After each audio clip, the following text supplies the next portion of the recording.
A veure, l'EMD es crea, sobretot, doncs, bueno, això fa ara com més de 60 anys, van començar a crear-se pel fet que eren nuclis de població molt distants del municipi. I per tant, doncs, per poder ser més propers als veïns i tenir doncs, serveis, es creen aquestes EMDs per poder atendre millor els veïns que estaven distants del municipi. De no tenir res, o de ser un nucli o un barri, a ser una EMD hi ha una diferència abismal, perquè clar, podem generar i gestionar, o sigui, generar recursos i gestionar també els recursos nostres, no? Llavors allò fa que, clar, que sigui un avantatge envers el que són els barris, no? També, evidentment, les competències són limitades, però clar, per lo que és el veí, el fet de poder tenir un lloc proper per gestionar.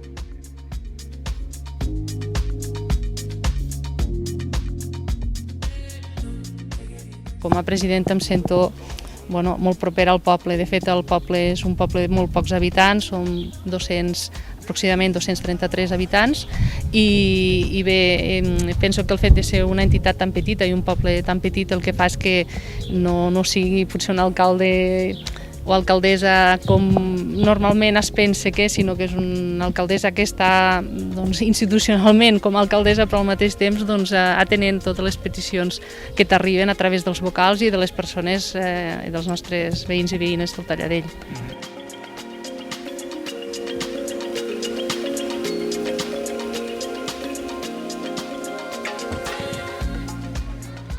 El funcionament de les EMDs, clar, tu depens d'un municipi matriu.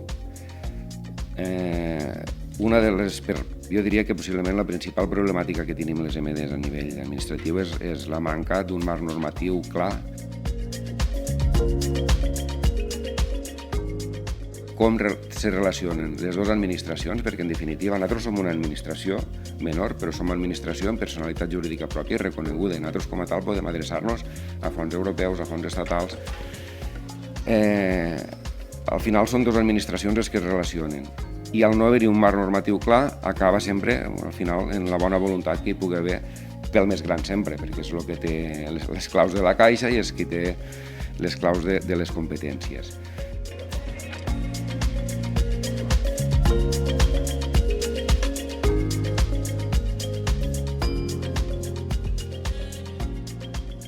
El poble del Talladell és el Talladell.